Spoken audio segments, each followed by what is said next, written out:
Manukota మహాధర్నాకు BRS పిలుపునివ్వడంతో సర్కారులో వణుకు పుడుతుంది. ఇప్పటికే మహాధర్నాకు అనుమతి నిరాకరించిన సర్కార్ మహబూబాబాద్లో భారీగా పోలీసులతో పహారా ఏర్పాటు చేసింది.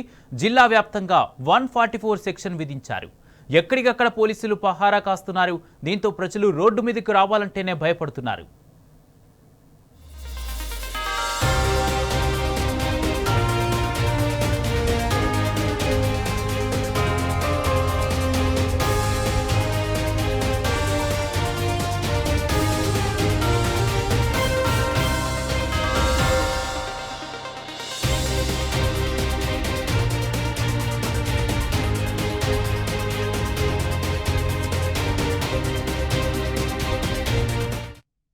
మానుకోట మహాధర్నాకు బీఆర్ఎస్ పిలుపునివ్వడంతో సర్కారులో వణుకు పుడుతుంది. ఇప్పటికే మహాధర్నాకు అనుమతి నిరాకరించిన సర్కార్ మహబూబాబాద్లో భారీగా పోలీసులతో పహారా ఏర్పాటు చేసింది. జిల్లా వ్యాప్తంగా 144 సెక్షన్ విధించారు. ఎక్కడికక్కడ పోలీసులు పహారా కాస్తున్నారు. దీంతో ప్రజలు రోడ్డు మీదకి రావాలంటేనే భయపడుతున్నారు.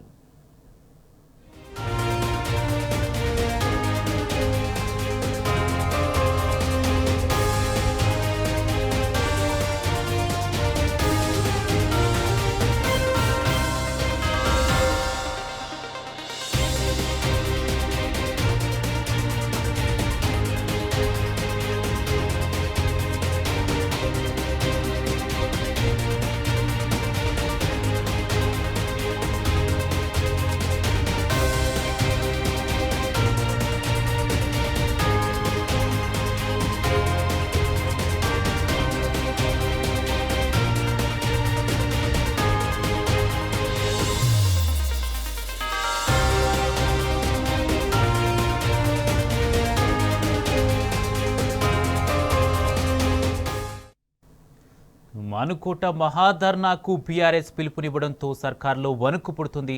ఇప్పటికే మహాధర్నాకు అనుమతి నిరాకరించిన సర్కారు మహబూబాబాద్లో భారీ పోలీసు పహారా ఏర్పాటు చేసింది. జిల్లా వ్యాప్తంగా కూడా 144 సెక్షన్ విధించారు.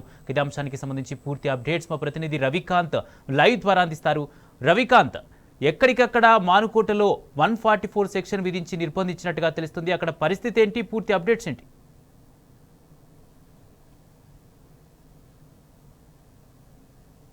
కుమార్, మనకు స్పష్టంగా ఇక్కడ పరిస్థితులను మనం చూస్తూ ఉంటే మానుకోట మరొకసారి ఉద్యమ సైరన్కు వేదికగా కనిపిస్తూ ఉంది. ఇప్పటికే ఉద్యమ సైరన్ కూడా మోగించినట్టుగా మనకు స్పష్టంగా కనిపిస్తూ ఉంది. ముందుగా బీఆర్ఎస్ ఆధ్వర్యంలో జరుగుతూ ఉన్న ధర్నా తలపెట్టిన పరిస్థితి. ఈ ధర్నాకు కూడా గిరిజన దళిత పేద రైతులపై కాంగ్రెస్ దమనకాండనకు నిరసనగా మహాధర్నా చేపట్టిన పరిస్థితి స్పష్టంగా చూసాము. ఈ ధర్నా కార్యక్రమానికి బీఆర్ఎస్ వర్కింగ్ ప్రెసిడెంట్ కేటీఆర్ గారు హాజరు కావాల్సి ఉండేది. మొన్నటి వరకు దీనికి సంబంధించినటువంటి పర్మిషన్ పోలీసులు ఇచ్చారు. దానికి సంబంధించినటువంటి స్పష్టమైనటువంటి ఒక సమాచారం కూడా పోలీసుల వైపు నుంచి, అంటే మీరు ధర్నా చేసుకోవడానికి అన్ని అనుమతులు ఇస్తామనే విధంగానే పోలీసుల వైపు నుంచి సమాచారం వచ్చిన పరిస్థితి. ఆ తర్వాత నిన్న సాయంత్రం 5 గంటల తర్వాత డోర్నకల్ ఎమ్మెల్యే ప్రభుత్వ విప్ రామచంద్ర నాయక్ ద్వారా ఒక మీడియా సమావేశం పెట్టిన పరిస్థితి చరిత్రలో ఎప్పుడూ చూడలేదు.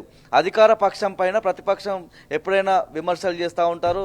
అదేవిధంగా అధికార పక్షాన్ని నిలదీసే అంశం ఉంటుంది, అడ్డుకునే అంశం ఉంటుంది. అయితే తొలిసారిగా చరిత్రలోనే ఏ ప్రభుత్వాన్ని మనం చూసినప్పటికీ, ఏ రాష్ట్రంలో ఏ దేశంలో ఏ ప్రభుత్వాన్ని మనం గమనించినా కూడా ఒక ప్రతిపక్ష పార్టీకి సంబంధించినటువంటి ప్రతిపక్ష నేతలను అడ్డుకుంటామని అధికార పక్షం చెప్పడం అనేది ఒక హాస్యాస్పదంగా చూస్తూ ఉన్న పరిస్థితి. నిన్న అనుమతి ఇవ్వాలని చెప్పి అర్ధరాత్రి వరకు కూడా బీఆర్ఎస్ నాయకులంతా కూడా ధర్నా చేసిన పరిస్థితి మనం చూస్తాము. మనతో పాటు సత్యవతి రాథోడ్ గారు, ఎమ్మెల్సీ మాజీ మంత్రి గారు ఉన్నారు. మేడం, ఇవాళ ఈ పరిణామాలన్నీ చూస్తే ఎట్లా అనిపిస్తుంది మేడం? భవిష్యత్తు కార్యాచరణ కూడా ఎట్లా ఉంటుంది?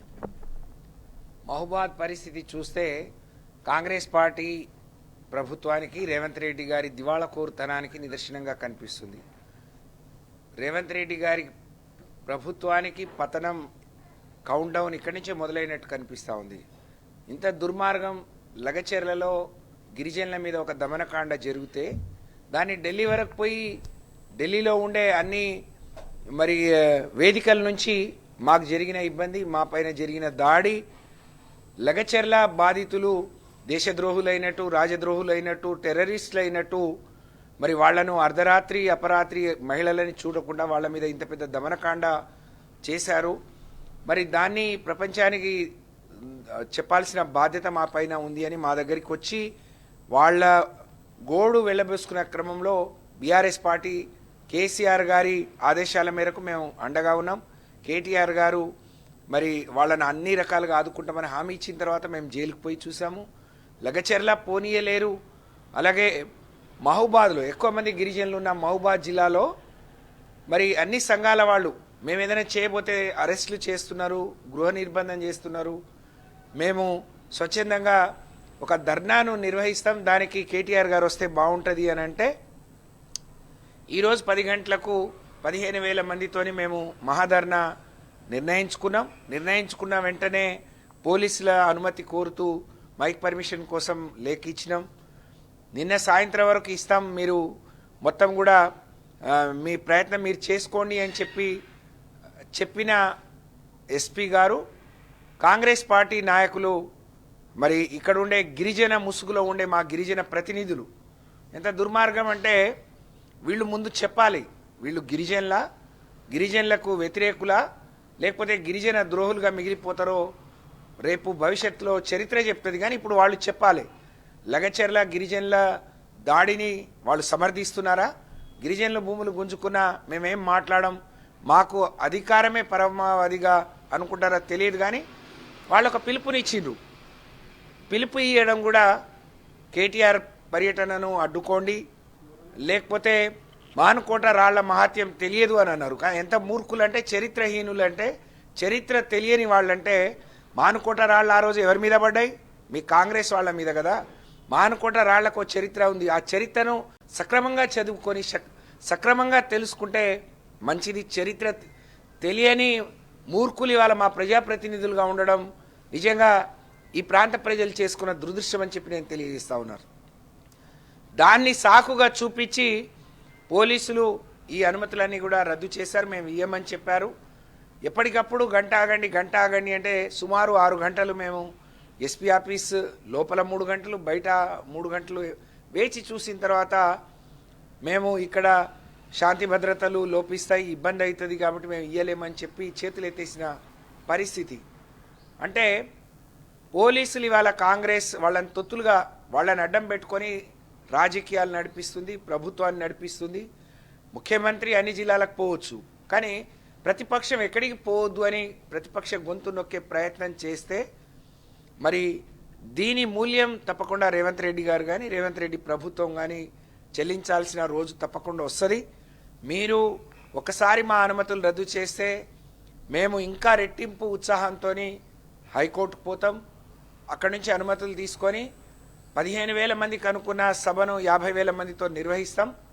కానీ భవిష్యత్తులో మానుకోట్లో కాంగ్రెస్ పార్టీ సభలు జరిగినా, ఏ సభలు జరిగినా బీఆర్ఎస్ పార్టీ ఇదే స్థాయిలో అడ్డుకుంటుంది. మీరు నిర్వహించలేరు. పోలీసులు మరి మిమ్మల్ని చేతగాని వాళ్ళలాగా ఇవాళ కాంగ్రెస్ పార్టీ చిత్రీకరించింది. 15,000 మందిని కంట్రోల్ చేసి గాడిలో పెట్టి సభను నిర్వహించలేని, అనుమతి ఇవ్వలేని పోలీసులు రేపు రాష్ట్రాన్ని ఏ విధంగా శాంతి భద్రతలు కాపాడతారు, ప్రజల మాన ప్రాణాలు ఏ విధంగా కాపాడతారో చెప్పాలని చెప్పి నేను డిమాండ్ చేస్తూ ఉన్నాను.